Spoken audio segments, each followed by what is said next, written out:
இப்போ பார்த்தீங்கன்னா நல்ல வடிவாக கலந்து விடுவோம். இப்போ என்ன செய்ய போகிறோம்னு சொல்லி சொன்னால் இது காணும். இப்போ என்ன செய்ய போகிறோம்னா கொஞ்சமாக தேங்காய் பூ.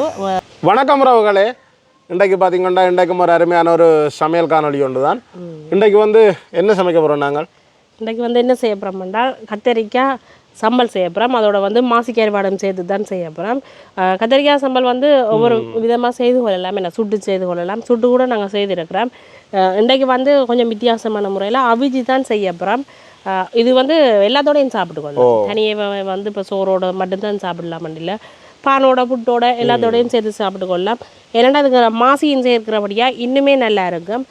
அதைத்தான் இந்த காணொலியில் நீங்கள் பார்க்க போகிறீங்க. என்ன அப்போ தொடர்ந்து காணொலியை பார்ப்போமா? இந்த கத்திரிக்காய் அவிச்ச சம்பளுக்கு நாங்கள் என்னென்ன பொருள் எடுத்துருக்கிறோம்னு பார்த்தீங்கன்னா, கத்திரிக்காய் வந்து 1/4 கிலோ அளவில் எடுத்துருக்கிறோம். அதோட வந்து பெரிய வெங்காயம் 2 எடுத்து வச்சுருக்கிறோம். இந்தியாவில் பார்த்தீங்கன்னா தக்காளி பழம் சின்னனா 1 தான் எடுத்து வச்சுருக்கிறோம். அதில் பார்த்தீங்கன்னா பச்சை மிளகாய் கிணக்க எடுக்கையில் பச்சை மிளகாய் நான் சம்பளுக்கு. அதோட வந்து தேசிக்காய் பாதி காணுங்களுக்கு, கொஞ்சமாக தேங்காய் பூ. பச்சை மிளகாய் ஏன் கிணக்கு எடுக்கலைன்னு சொல்லி சொன்னால், மாசி நான் சம்பளாக தான் எடுத்து வச்சுருக்கிறேன். இதில் வந்து துண்டு மிளகாயும் மாசி கருவாடையும் அப்படியே நாங்கள் வறுத்து போட்டு இடித்து எடுத்து வச்சுருக்கிறோம். அந்த மாசி கட்டை இருக்குது தானே, அதை வந்து ஆக சின்னனாக இருக்கணும், ஆக பெருசாக இருக்கக்கூடாது, பெரிய கட்டையாக இருக்கக்கூடாது. பாருங்க சின்ன சின்ன தூள்களாக இருக்குது. இதில் நிறைய மாசி தூள்கள் வந்து இருக்குது. சின்னனாக இருக்கிறபடியே உங்களுக்கு தெரியல, நல்ல சின்னனாக இருக்குது. இது எடுத்தால் தான் சம்பல் கடிவடையக்க நல்லா இருக்கும். இப்போ என்ன செய்ய போகிறோம்னா, முதல் வந்து கத்திரிக்காயை நாங்கள் கழுவி எடுப்போம். இப்போ பார்த்திங்கன்னா கத்திரிக்காயை முதல் வந்து நாங்கள் அளவான துண்டுகளாக வெட்டி எடுப்போம். இப்போ சுட்டு செய்கிற சம்பளுக்கு என்ன செய்வோம்னு சொல்லுங்க. அப்போ அப்படியே முழு கத்திரிக்காயாக நாங்கள் சுட்டு எடுத்துக்கொள்ளுவோம். இப்போ நாங்கள் அவிச்சு செய்கிறபடியாக பாதியை அப்படியே பிளந்துட்டு ஒரு அளவான துண்டுகளை பாருங்க, நல்ல கத்திரிக்காய். வேறு இந்த சுட்டு செய்கிறதுக்குனாலும் சரி, இப்போ அவிச்சு போடுற சம்பளுக்குண்டாலும் கத்திரிக்காய் பிஞ்சு கத்திரிக்காயாக இருக்கணும். பொரிச்சும் சம்பல் செய்து கொள்ளலாம். அதுக்கு வந்து நாங்கள் கொஞ்சம் முத்தல் கத்திரிக்காயாக இருந்தாலும் ஆக முத்தல் அண்டு இல்லை, கறிக்கு வந்த மாதிரியான கத்திரிக்காயாக இருந்தாலும் நல்ல சம்பளுக்கு நல்ல பிஞ்சாக இருக்க வேணும். இப்படி துண்டுகளாக வெட்டி எடுத்து விடுவோம். தண்ணிக்க போட்டால் தான் அந்த கயத்தன்மை வராதவங்களுக்கு. இப்படி துண்டுகளாக நாங்கள் வெட்டி எடுத்துக்கொள்ளுவோம்.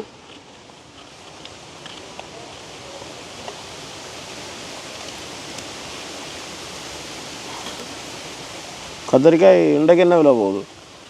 இன்றைக்கு 400 ரூபா, ஆனால் நேற்று வந்து 480 ரூபா சொல்லுது. இப்போ கொஞ்சம் விலை போடுது. இனி இப்போ ஆடிய மாதம் விரதங்கள் எல்லாம் வருது இல்லை, அதுக்கு வந்து மரக்கறி கொஞ்சம் விலை கூடவே இருக்குது. கத்திரிக்காய் வந்து இப்போ இந்த பூவெல்லாம் பிடிக்கிற இது வந்து குறைஞ்சிட்டு சரியான மாதிரி.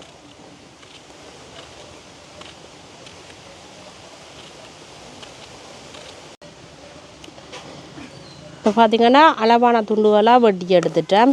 இப்போ வந்து இதை ஒரு சட்டிக்கு போட்டுக்கொள்ளுவோம்.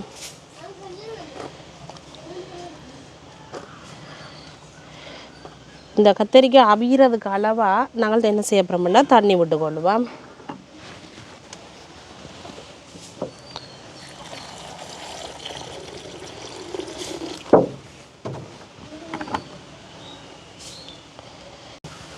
இப்போ என்னென்னு பார்த்தீங்கன்னா, இப்போ நீங்கள் நார்மலாக வெள்ளைக்கறி வைக்கிறதுக்கெல்லாம் கொஞ்சம் தண்ணி விட்டாலே காணும். ஆனால் இந்த கத்திரிக்காய் என்ன செய்ய போகிறோம்னா நல்லா கரைய வேணுமல்ல இல்லை எங்களுக்கு. நார்மலாக நல்லா ஓரளவுக்கு அவிஞ்சாலே சரி. அதனால் வந்து கொஞ்சம் கூடுதலாகவே தான் தண்ணி விட்டுருக்குறேன். என்னென்னா தண்ணியிலேருந்து நாங்கள் வடிச்சு எடுக்க வேணும். இப்போ அடுப்பை மூட்டி அவிய விடுவோம். அடுப்பு வந்து எரிய தொடங்கிட்டுது. இப்போ நாங்கள் கத்திரிக்காயை அவிய விடுறதுக்காக அடுப்பில் அப்படியே வைப்போம். அப்படியே மூடி விடுவோம். கத்திரிக்காய்களுக்கு அவிஞ்சோன்னு இருக்குது. அதோட சம்பளுக்கு தேவையான பச்சை மிளகாய், அதோட தக்காளி பழம், வெங்காயம் தோல் உரித்து நாங்கள் கழுவி வெட்டி எடுப்போம்.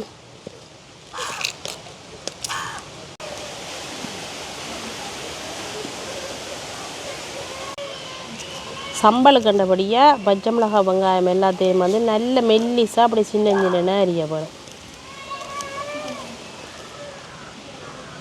சம்பளுக்கு தேவையான வெங்காயம், அதோட வந்து பச்சை மிளகாய், இதெல்லாம் பார்த்திங்கன்னா தக்காளி பழம், சின்ன பழம் தான் நடத்துனாங்க, அதையும் சின்னதாக அரிஞ்சு எடுத்து வச்சுருக்கிறேன். இதெல்லாம் தேசி பழம் எல்லாம் வெட்டி வச்சுருக்கு. இப்போ கத்திரிக்காய் வந்து எங்களுக்கு அவிஞ்சிருக்கான்னு பார்ப்போம்.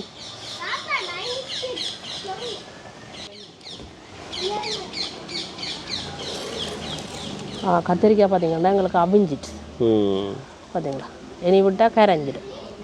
இப்போ வந்து தண்ணியை வடித்து போட்டு அப்படியே நாங்கள் இறக்கி எடுத்துக்கொள்வோம்.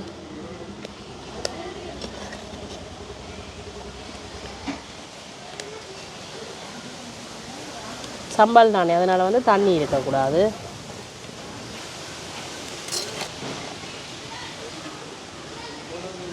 இப்போ பார்த்தீங்கன்னா தண்ணி கொஞ்சமும் இல்லாமல் அப்படியே நல்ல வடிவாக வடித்து எடுத்துட்டேன். இந்த கத்திரிக்காய் என்ன செய்ய போகிறோம்னா மசிச்சு கொள்ள போகிறேன்.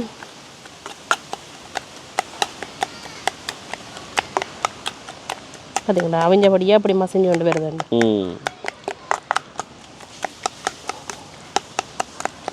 சூடு ஆறியிருந்தால் நீங்கள் கையாலேயே அப்படியே பிணைஞ்சம் எடுத்துக்கொள்ளலாம்.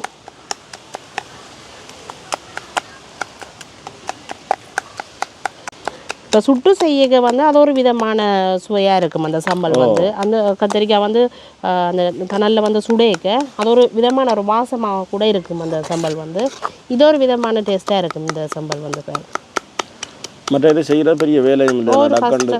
இதுக்கு இப்போ பொரிச்செல்லாம் செய்ய வந்து எண்ணெய் எல்லாம் செலவாகும். மற்றது எண்ணெயும் வந்து எல்லாம் பொரிச்சு போடக்க சுட்டு செய்கிறது இப்படி அவிச்சு செய்கிறதுக்கு எல்லாம் வந்து எண்ணெய் செலவாகாது. நல்ல சுவையாக இருக்கும். பாவிக்காதாக்கள் சம்பல் சாப்பிடுவோம் இப்படி செய்து கொள்ளலாம்.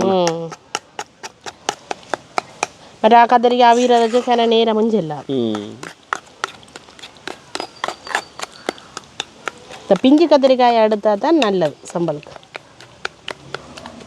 இப்போ கத்திரிக்காய் விளையாடணுன்னா கூடுதலாக முட்டை விடாமல் பிஞ்சு சந்தைக்கு வருது. பெரும்பாலும் பிஞ்சு கத்திரிக்காய் தான் பெறுது. அதை வகை சின்ன கத்திரிக்காயாக இருக்கும். ஆக பிஞ்சா இருக்க என்ன செய்யும், இந்த முட்டை விடுற இல்லை தானே.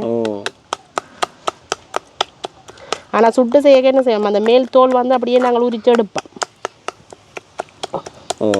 அந்த தோல் வந்து அந்த இதில் தோல் சேர்ந்துருக்கும். அதில் வந்து அந்த தோல் வந்து கொஞ்சம் எங்களுக்கு கருகின மாதிரி வந்துடுவேன். அது வந்து கயறப்பாக்கும். அதனால் வந்து தோலை உரிச்சு போட்டு தான் நாங்கள் அந்த சம்பல் செய்து கொள்வோம்.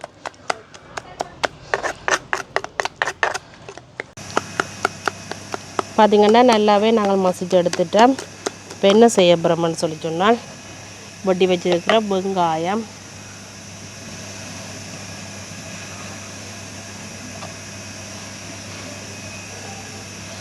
அதோட வந்து பச்சை மிளகாய்,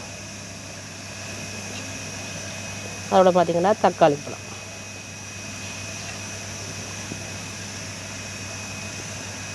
அதோட பார்த்திங்கன்னா இந்த சம்பளுக்கு இன்னும் சுவையை தரது வந்து இந்த மாசித்தூள்கள் பாருங்க.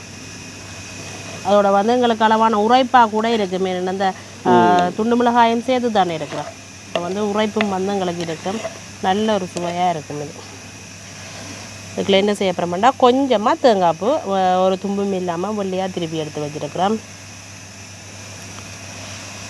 அதோட வந்து ஒரு சின்ன பாதி அளவில் தேசி புளி விட்டுக்கொள்ளுவோம்.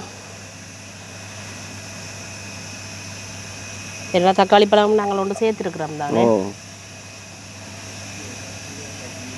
இப்போ பார்த்திங்கன்னா நல்ல வடிவாக கலந்து விடுவோம். இதை வந்து இப்படியே மசிச்சே நாங்கள் கலந்து விடலாம்.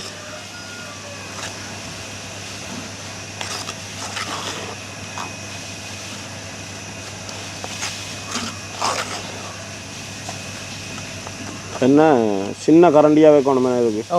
இப்போ வந்து அந்த மாசித்தூளில் வந்து கொஞ்சமாக நாங்கள் உப்பு சேர்த்துனாங்க. இருந்தாலும் வந்து சம்பளுக்கு வந்து உப்பு சேர்க்கையில் தானே அளவாக வந்து நாங்கள் உப்பு போட்டுக்கொள்ளுவோம். ஏன் சொல்லுங்க சின்ன கரண்டியாக வைக்கணும்னு சொன்னோம். அதான் கொஞ்சமாக எடுத்தாங்களா ஏன்னா கொஞ்சம் தானே செய்திருக்கிறீங்க. ஆனால் நல்ல ஒரு சுவையாக இருக்கும்.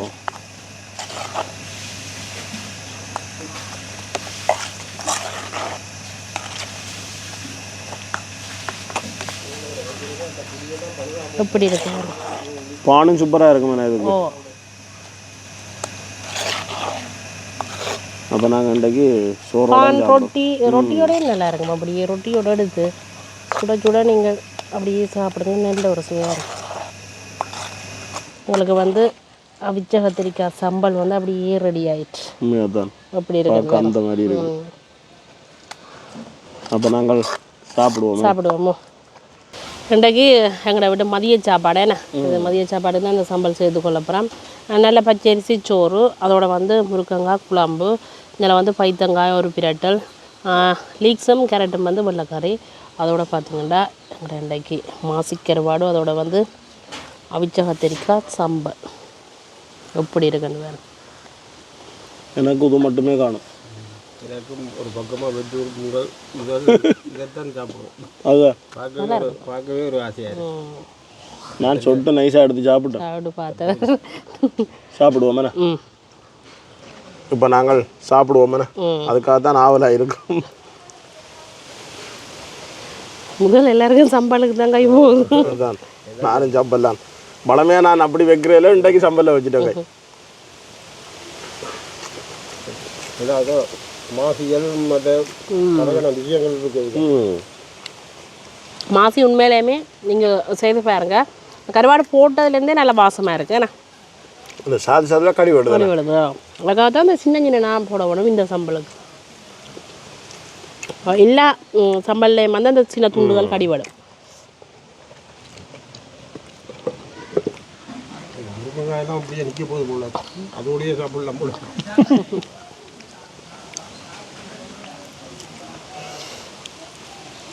இன்றைக்கு என்ன சொல்கிறது, சூப்பராக இருக்கு. இது ஒரு நல்ல சம்பளம். இப்போ நாங்கள் வந்து என்ன சொல்கிறது, இது செய்கிற குறைவு. செய்து சாப்பிட்டா ஒரு அது விட்டு வேறு லெவலுன்னு தான் சொல்லுவோம். என்ன இதுக்கு இப்போ நிறைய செலவும் இல்லை தானே. ஆனால் நல்ல அந்த என்னென்னு சொல்கிற கத்தரிக்காய் சம்பளம்னே சொல்லல, அது அப்படி தான் இருக்கு. அவ்வளோவுக்கு நல்ல ஒரு டேஸ்ட்டாக இருக்குது. சூப்பராக இருக்குமே. சுட சுட ரொட்டி பான் அதோட அப்படி தொட்டு சாப்பிட அதை விட செய்கிற சுகம் அதுதான். பார்க்கவே தெரிஞ்சிருக்க முடியல, கணக்கு அது நேரமே இல்லை. இது செய்கிற நேரத்தை விட பல மடங்கு சுவைன்னு சொல்லுவோம். அந்த மாதிரி இருக்கு.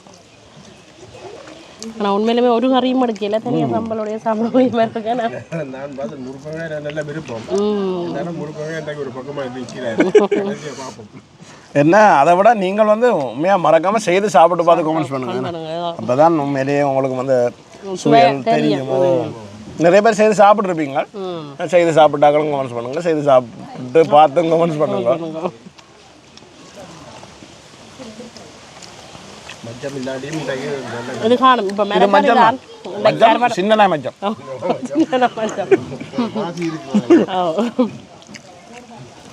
கண்ணுக்கு தெரியாத மச்சம் இன்றைக்கு.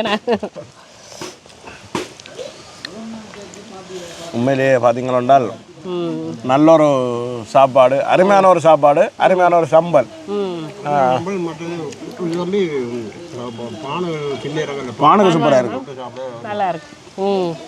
பானுக்கு தான் பிளான் பண்ணினாங்களா, அது இப்போ மத்தியானம் சாப்பாடு தானே. இப்போ சோறோடு சாப்பிடவும் நல்லா இருக்கு. பானுக்கு ரொட்டிக்கு அப்படி ஆன சாப்பாடுகளுக்கும் நல்லா இருக்குமென்னு தான் சொல்லிக்கொள்கிறேன். நல்ல ஒரு அருமையான சாப்பாடு. அப்போ நாங்கள் இதோட இந்த காணொலியை முடிச்சுக்கொள்வோம். முடிச்சுக்கொள்வோம். இதோட இந்த காணொலியை முடிச்சுக்கொள்கிறோம். நன்றி, வணக்கம்.